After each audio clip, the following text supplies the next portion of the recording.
Hello, welcome. I'm Eric Grégoire, the CEO of SHG, Swiss Hospitality Group, and we're in Switzerland, and I will teach you today all about communication. So there are different chapters about communication, and let's start with the first chapter about branding. Okay, we have seen that already in the course of marketing, but let's talk a little bit further here, a little bit more in details about here in communication, and you will know everything about branding. So what is branding? So the brand represents all the promises and perceptions, so feels and beliefs that the market attributes to the offer of an organization. And the brand policy is, so today, the brand has a value in itself and meaning for the consumer and becomes essential to build something prior to the product that will then become an integral part of the product itself. All right. So there is the identity, there's a meaning as well behind the brand. All right. What is the message?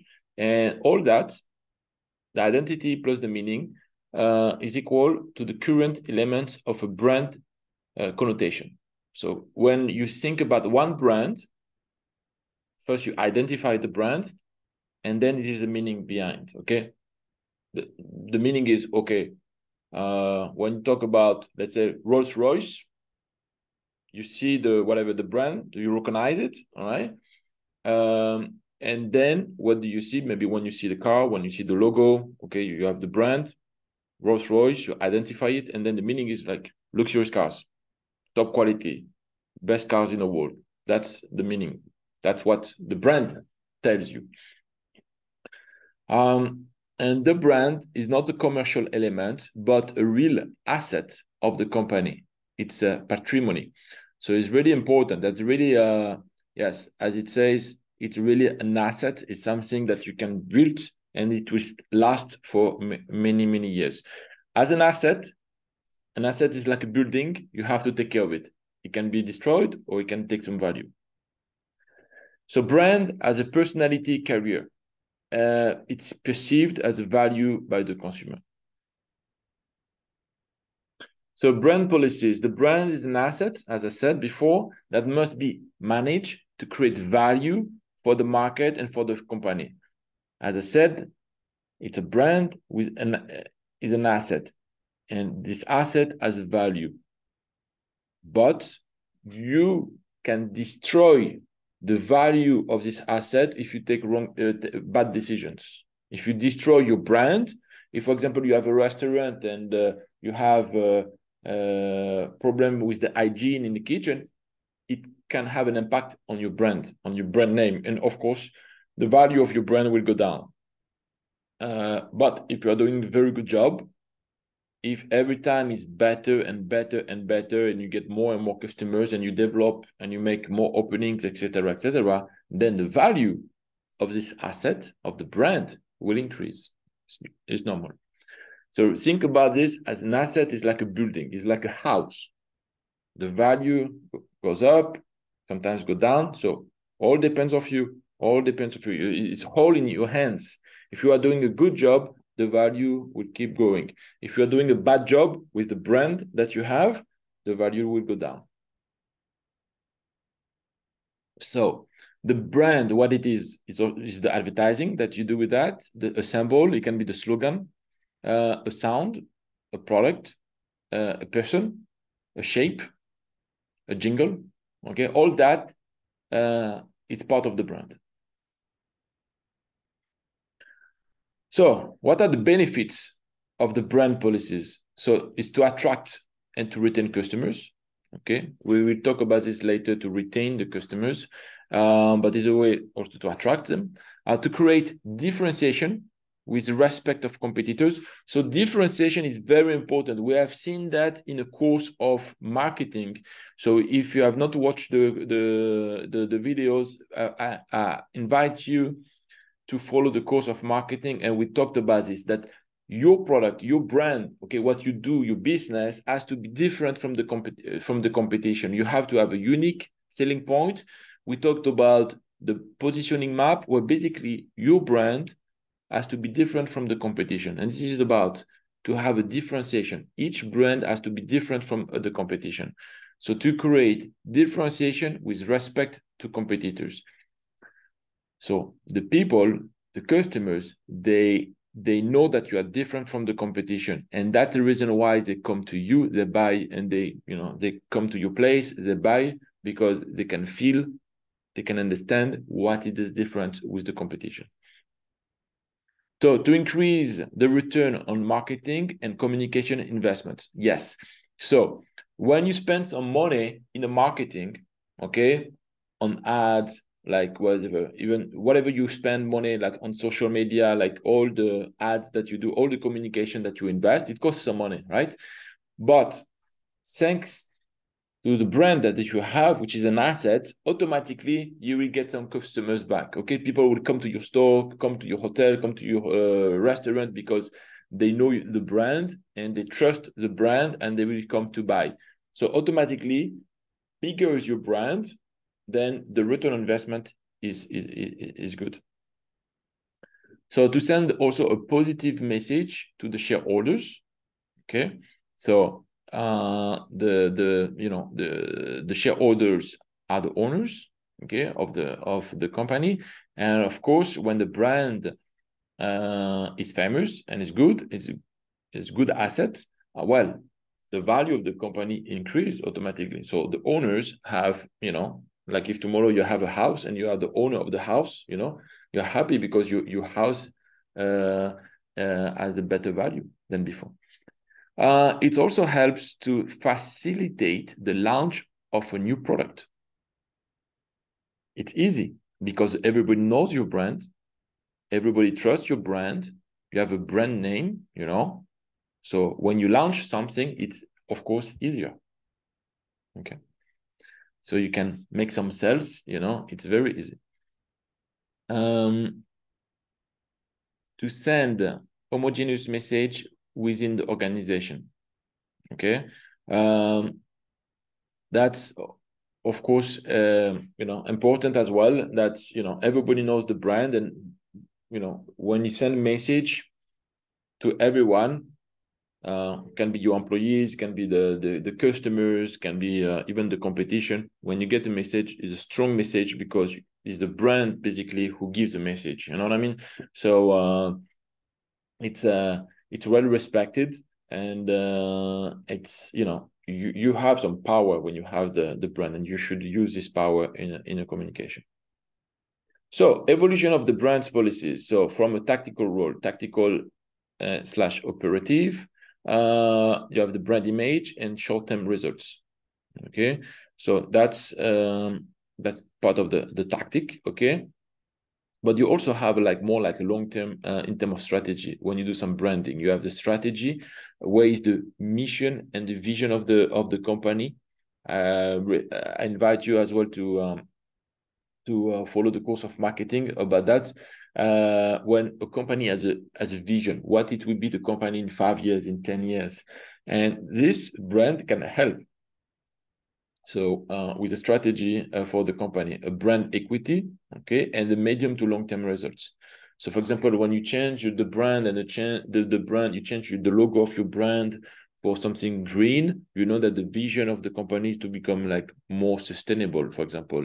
And that's more like a mid and long-term results strategy that you are looking for. So, so sometimes when you do some branding, you have short-term strategy and sometimes more for long-term. So that's very useful. Then corporate branding policies. So brand in-house. So development is less expensive than product branding. So that is true. Branding can be, it takes time to have a brand, So consolidated brands drive new products. That's true as well, and it's a plus. And the extension is limited, and the bad product can ruin the image of the entire organization. That's true as well. Okay. For example, when Nike got some issues in Southeast Asia with the factories and having, rumors and that the kids were working in their factories, it destroyed the image of Nike. So yes, so be careful with that. It can have a big impact. So you have to take care of your image, and something can really destroy everything. Okay, so pay attention to this. And it's all on the corporate level. And then you have the product branding. So the company's reputation doesn't depend on the product.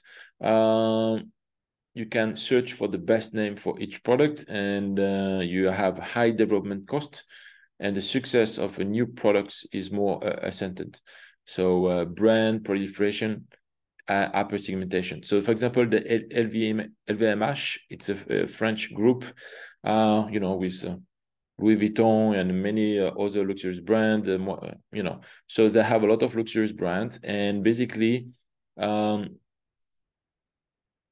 one brand, if it's going bad, it will not destroy so much about the brand of LVMH. Okay, so because LVMH is really on the top, it's like the holding. So that's but it will destroy the brand of the small brand which is behind, of course.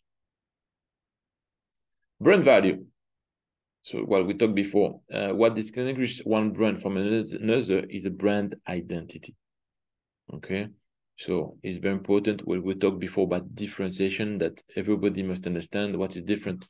This brand, what is the message behind, what people think when they see this logo, this this brand.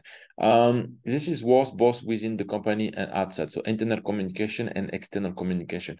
Pay attention to this. Indeed, it's important that you also, you have the communication with the customers from outside, but also as well inside the company. It's important, especially now with social media, everybody knows everything. So make sure that, inside also you take care of the staff. As we took the example of Nike, you pay attention to not make mistakes, with the workers, with the suppliers, etc., etc. So your brand image, it's perfect inside the company, also with the suppliers and everybody involved in the production and in this company, but also outside. So brand value versus brand equity.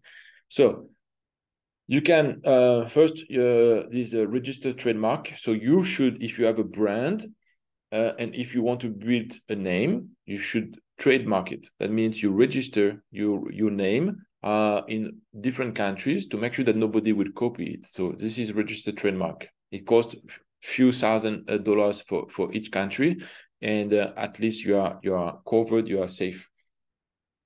Then you have brand awareness, so how much we have to invest to be recognized. We will come back to this later.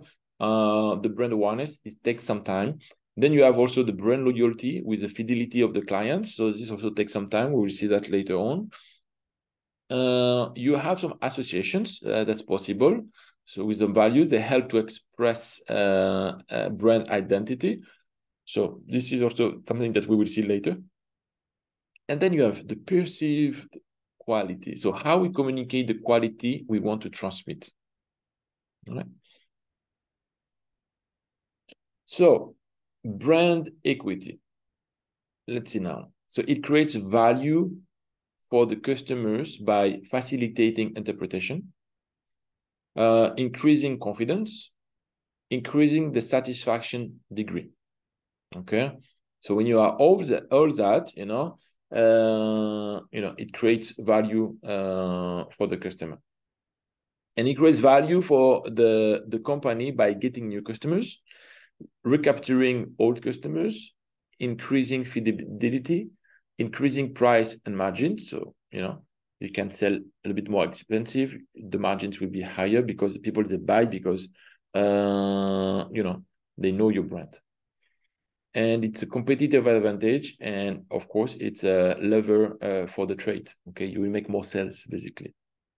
Okay, so that's why it's important You know, it's good for the company when you have a brand. Basically, you will attract more customers very easily without making huge efforts, because you have been working so many years about this brand. That means it's quite easy. You don't start from the scratch. It's easy for you to get new customers because they know already your brand. And of course, you keep the old customers because you're doing a good job. So they know your brand. So you get repeat customers. So it's very easy. You know, so when you have this, you make more sales. You can even increase your price, you know, and you make a bigger margin. So it's very good. Brand equity is very good for the company, and is also very good for the customer, because they know what they buy. They can also be proud of what they have. Okay. They're confident, they trust, and they're happy. So here is the pyramid of David Allen Acker. So brand awareness. This is what we were talking just now. It's not easy. Okay, it's not easy, and it takes some time. You see, there are different levels, and this is, you know, you cannot sell something if the people that don't know the brand. All right, because so at the beginning you will kind of struggle when you are launching your business, because nobody knows your brand. All right, you have to start at some point from the scratch, and nobody knows about your brand. And this is like on the bottom of you start from the bottom, and is what we call unaware of a brand. So basically, nobody knows your name. So whatever, okay. Then step by step, people will come to buy. They will try. Okay, that, you know, so far you are almost like your brand name has no value because nobody knows you.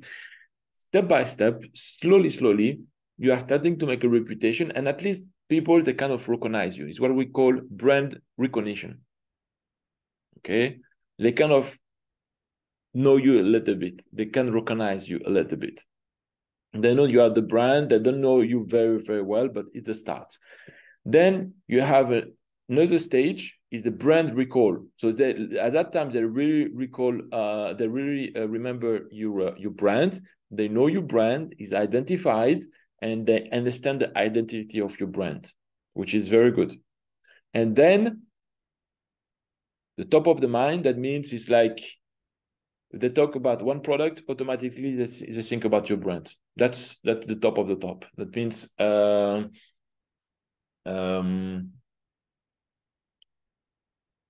there are some, you know, is when, for example, you have a machine and you even call it by the name of the brand, you know, like, for example, in Europe, we have the Karcher. Karcher is a very strong machine to clean with the water.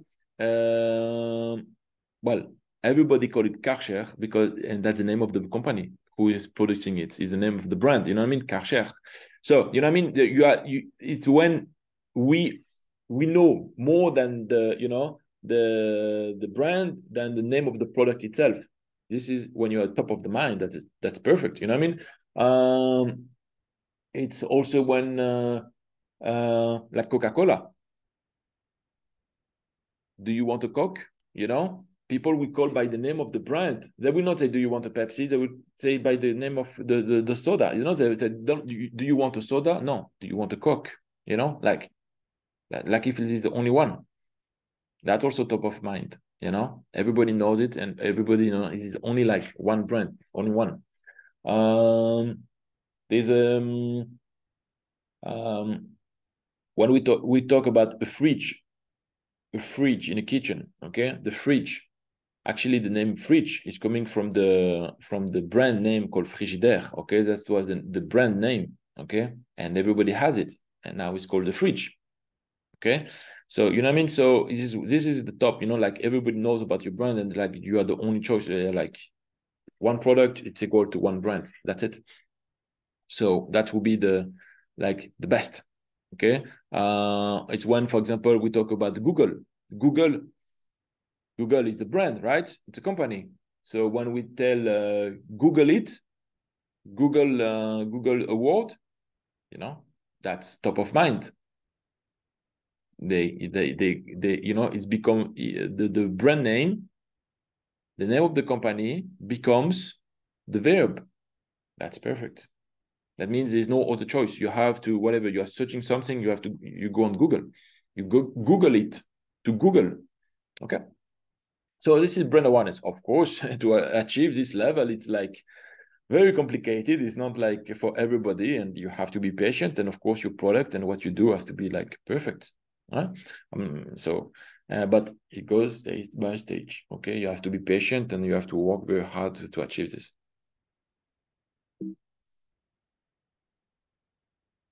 And this is very important. So when the brand awareness, this is the awareness, okay? So now they kind of know your brand, they perceive the quality after that, okay? And then it's association, you know? And again, awareness, perceived quality, association, etc. It's like a circle, you know? They must understand, okay, I'm aware about this brand, the quality that is behind, what is the message, basically, okay? And then associated to, you know, like, you know, I can do this, I can do that, you know, to the actions, you know? And we will see that later, that is the first stage. The brand awareness is the first stage. After that, to push the people to take action and to buy. We will see that later, but that's, you know, that's important. So when you have awareness, they have in mind the quality. So hopefully for you, it's a good quality. Otherwise, people will not buy it. And then what is the association behind? Maybe high price, maybe the country where it's made, maybe USA, maybe fat, maybe healthy, you know, whatever like comes to the mind of the people when they think about your brand.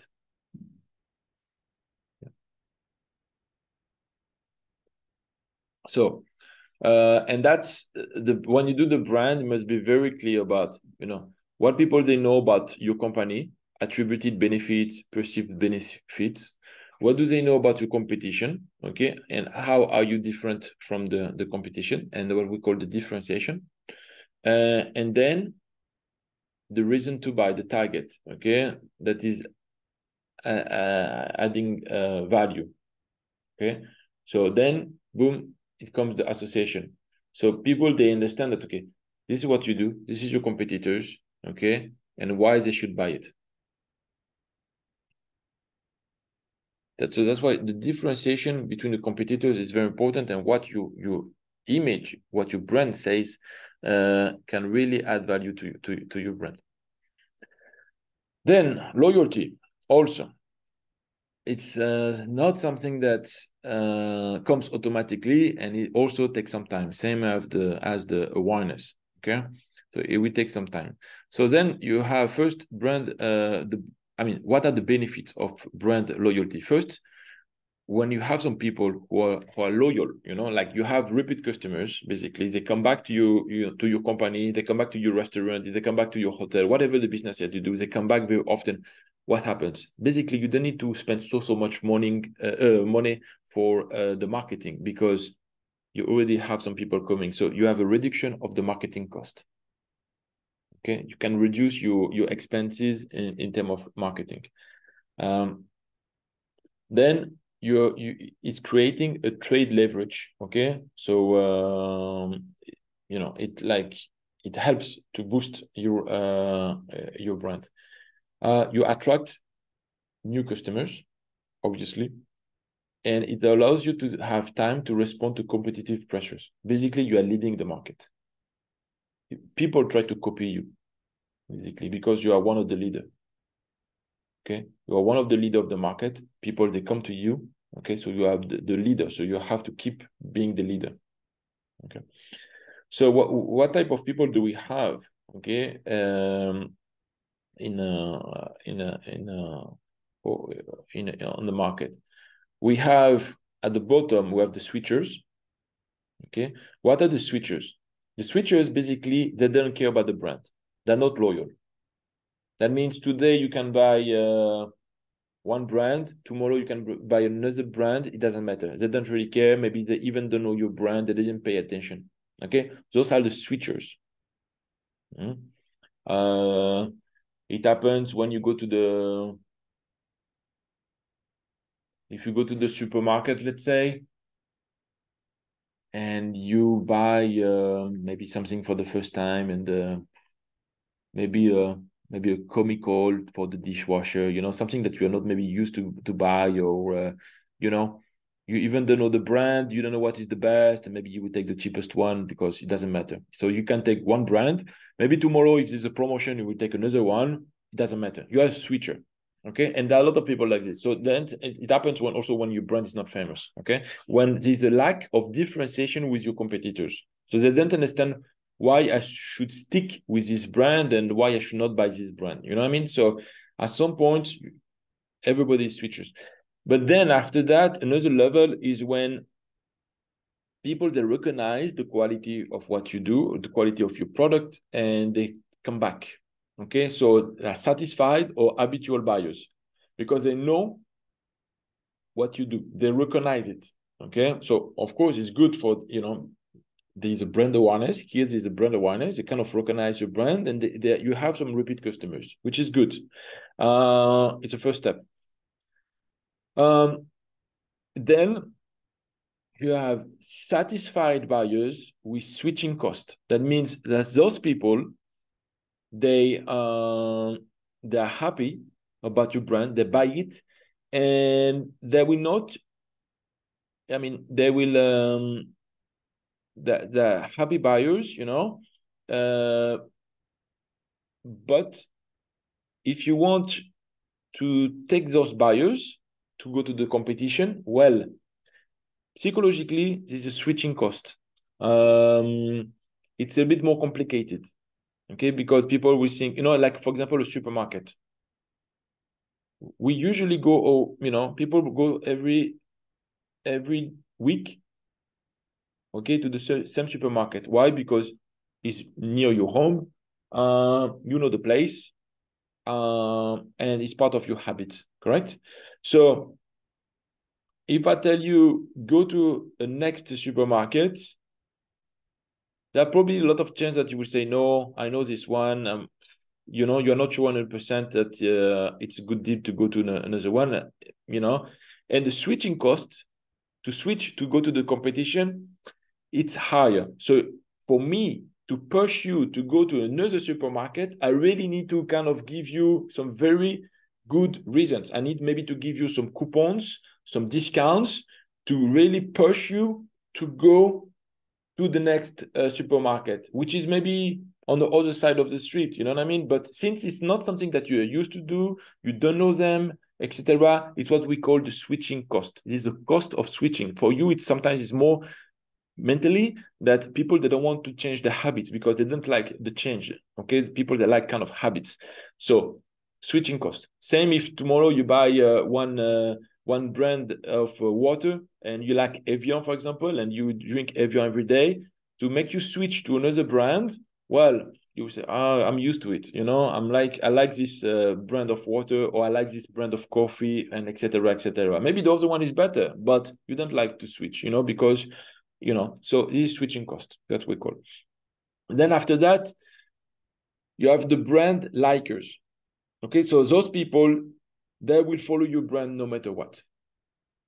Okay, those people, like, for example, when let's say you have a Mercedes and whatever, you are going to buy the next one, and when the new model is come, you know that you have been loyal for the last 20 years, and for the last 20 years you got Mercedes, and you will never change to BMW or to Audi, because you are very happy about Mercedes, and that's it. You know what I mean? You like the brand, you're like a fan of the brand. And of course it helps to make the sales, it's like on the loyalty is the top. And then you have the committed buyers. So committed buyers is the top of loyalty. That means those people, they will buy no matter what. Maybe even they have not seen the product. Maybe the new Mercedes, for example, has not arrived yet, that you already trust the garage that I want it. You know what I mean? Like, I want to place the order. I want it because you got all the models, and the brand, you trust the brand, and no matter what happens, you will buy it no matter what. You're a big fan of it. So For example, is when happens like Apple, they launch a new iPhone or everything like this, and people will be outside the store to buy the new iPhone. That those people they will buy. They're like big fans, and they will never switch to Android phones, for example. So they trust the brand. They're happy about that. So you see, brand loyalty, it's something that, of course, you should. I mean, everybody is trying to have this and to have some, some customers who are very loyal, because you can see the benefits. You don't need to do so much marketing. You get new customers. It's all good. So that's the goal of branding. So brand loyalty still. So the company works to make switching cost tangible. Okay, and that's something that I was talking about before. So when you have some customers that are loyal to you, they come to you all the time, you try to make the switching cost bigger and bigger. Okay, so they don't change their mind, something happens. Okay, maybe you are not perfect, maybe you make mistakes sometimes, so they make you like the switching cost like big. And that's sometimes they do it with some contracts. That's why they like, selling to you per month, like with a contract for the next 2 years. Imagine now that you have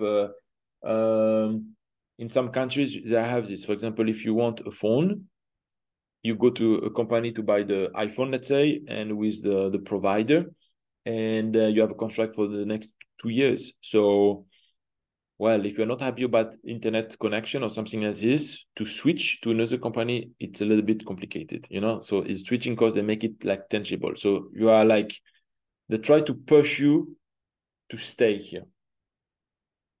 And step by step, with the time, you will become like a fan of the brand, hopefully. That's the goal as well. They want to make sure that you don't leave for another competitor, and even if they're cheaper, maybe they look better because the advertisement they do, it's amazing, they try to make it like the switching cost is high. So then brand loyalty, to get to the top, you need to be a hot brand, of course, and to tend for the emotional dimension. So that's why it's not easy. It's of course the goal of a lot of brands, but it's not easy. And at the end, it must become kind of emotional. It's like part of your life. So it's not for everything. It's really like something that you see every day. It can be your phone, like iPhone. Like you have it in your hands all day long. It can be your computer. It can be your car. Okay, things that it can be the drink that you have every day. Maybe some food that you have every day, for every day for breakfast. It can be some, I don't know, some creams or anything that you have and you use every day for your skin or whatever. They try to make it like it's part of basically of the family. It's part of you, and you have been loyal for for the last 10 years, for example. And the brand loyalty is also to achieve this goal. The role of communication is part of the strategic. So they will use a lot of communication. I invite you to refer to the course of marketing, but for that, but is very often a relationship marketing, where they send you emails, newsletter, you are invited, etc. Like to make sure that you know what is going on with the brand, the brand evolution, everything about that brand. Okay. Then the positioning. Okay, brand positioning statement, BPS. So a brand has its own identity, meaning, and values that are transmitted to the market. So designing a brand means defining a brand positioning statement that makes explicit essence, identity, personality. Of the essence, that means is abstract of values, quintessence of the brand, the identity, that means the values, and the personality, the character. Once again, please refer to the course of marketing when we did the positioning map. This is, is part of the identity, the brand, your product, like your brand must have an identity, a differentiation. Why? It's like the human beings. We are all different. We all have a personality. And if you are, you have a wife, a husband, like it's because everybody is unique, and you love that person, must be the same for the brand. Every brand is unique, and you try to convince people to love you, okay? And to love you, you must be different from somebody else, okay? If you have the copy of the neighbor, it will not work. You have to be unique, and it's the same with the brand. Your brand has to be unique. Okay, so this is the positioning, what we're talking about. So when you start a business, or when your business is running, but you want to make sure that you want to have more customer, it's very important that you do good brand positioning statement, that you identify your brand as different from the competition, and it has to be justified. You have to show it through your communication, through your quality of the product, a lot of things, but it must be different. Okay, and that's what we call the positioning. I really invite you to follow the course of marketing, and actually the course here today of communication is very linked to the course of marketing. So after the course of communication, I really recommend you to also follow the course of marketing, and vice versa. The people in marketing, they should also follow the course of communication. Let's take an example with Nike, with the essence of the brand positioning statement. So, for example, the authentic athletic performance. That's the essence of the brand positioning, and the brand character is personality, to rewrite the rules your own way. The benefits, what are the advantages, is individualism, fashion, and lifestyle. The reasons to believe, the functional reason is innovative design, aim to increase performances, okay? And the emotional reason to believe is I distinguish myself from the mass. I'm different, And the consumer target, men and women from 15 to 35. This is the main target of Nike, you see?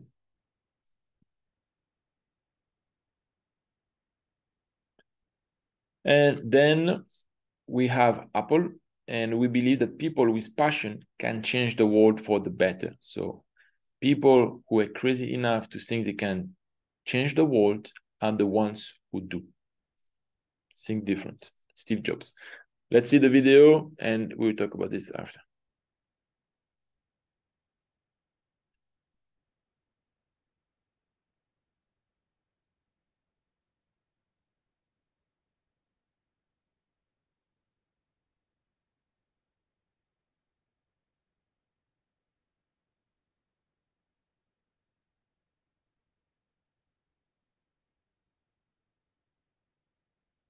Here we go.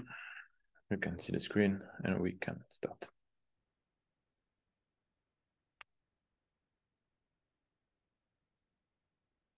To me, marketing is about values.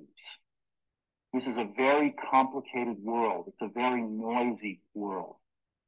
And we're not going to get a chance to get people to remember much about us. No company is.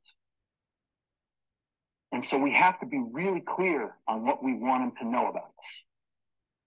Now, Apple, fortunately, is one of the half a dozen best brands in the whole world, right up there with Nike, Disney, Coke, Sony. It is one of the greats of the greats, not just in this country, but all around the globe. And but even a great brand needs investment.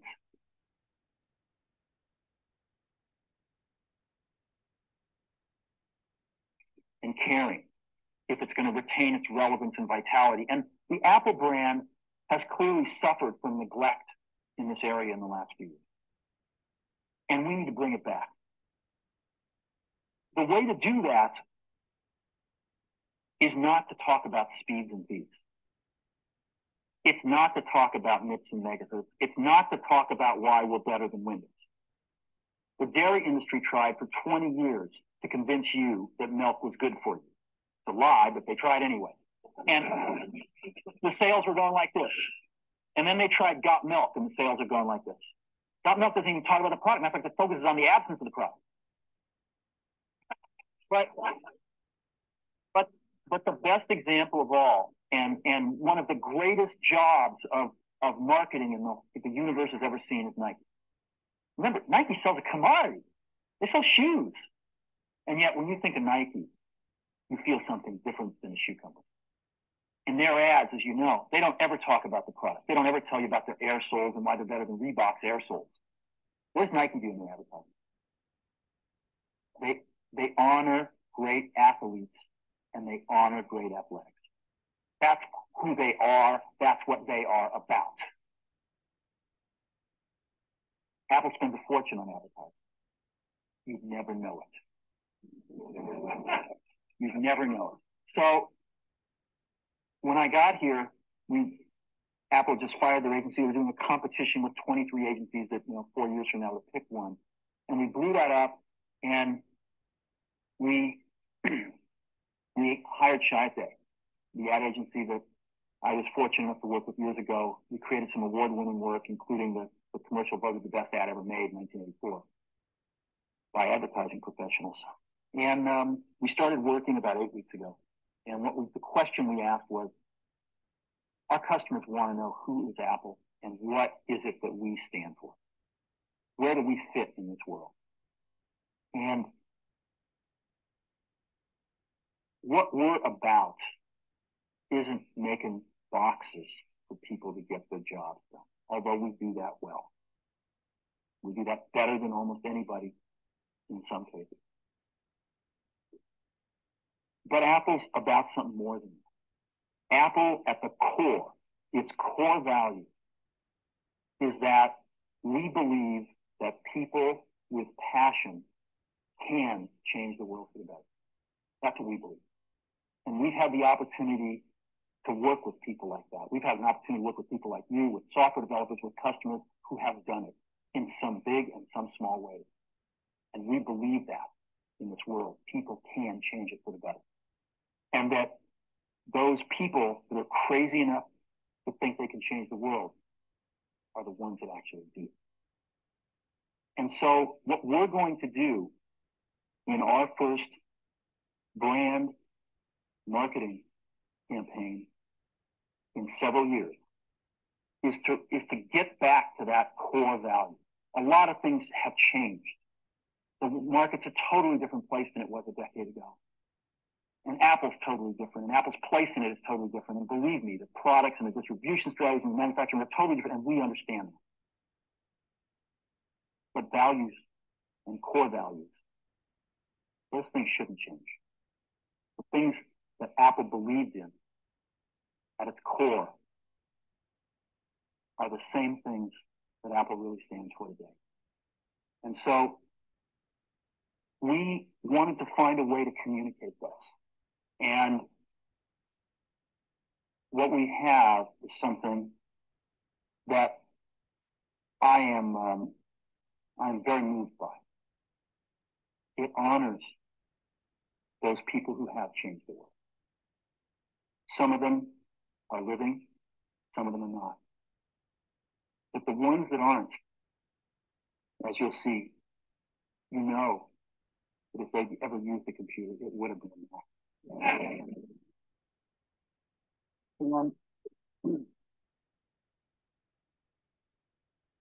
The theme of the campaign is think different.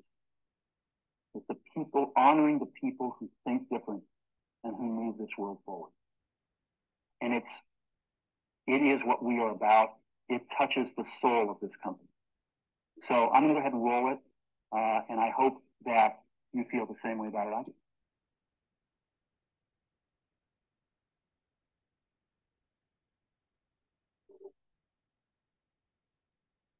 Here's to the crazy ones, the misfits, rebels, the troublemakers, round pegs in the square holes, ones who see things differently. They're not fond of rules, and they have no respect for the status quo. You can quote them, disagree with them, glorify or vilify them. But the only thing you can't do is ignore them, because they change things. And while some may see them As the crazy ones, we see things. The people who are crazy enough to think they can change the world.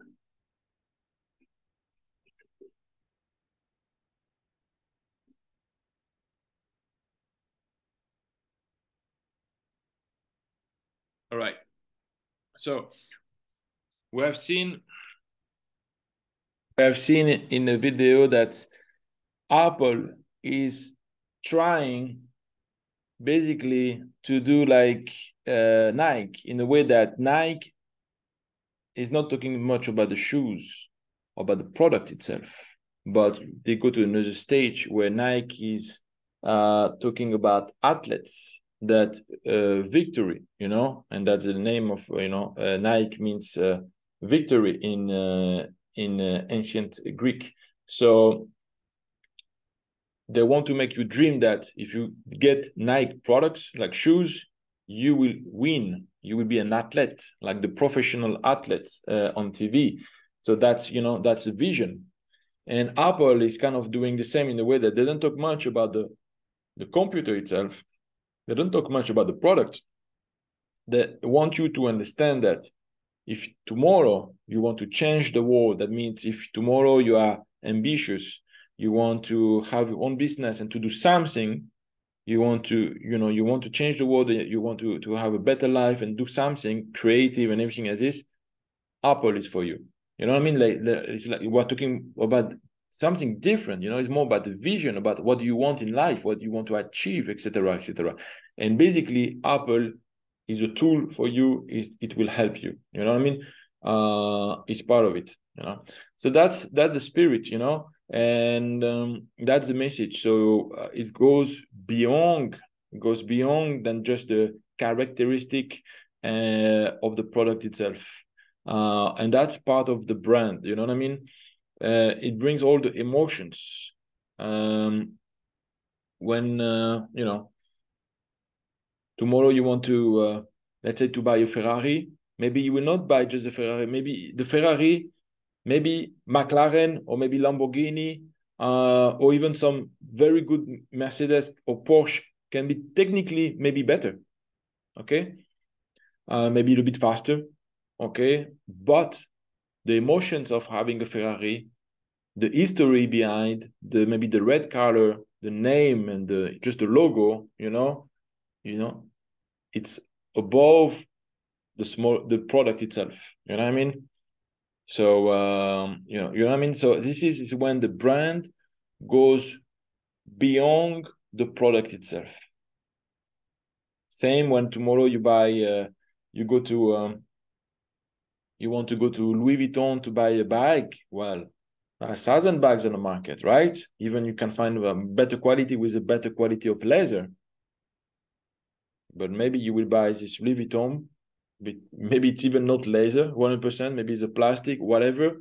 But you prefer to buy Louis Vuitton because of the brand name, and also because it's strong as well, you know. And you can keep it long time, and etc., etc. And what is the image that, you know, you feel proud when you wear this? You know what I mean?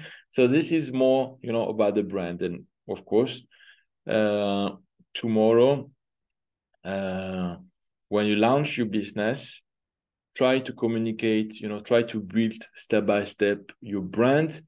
So hopefully you have a strong brand like this, but it takes a lot of time. It takes years to achieve this brand. It's not easy. And remember those steps.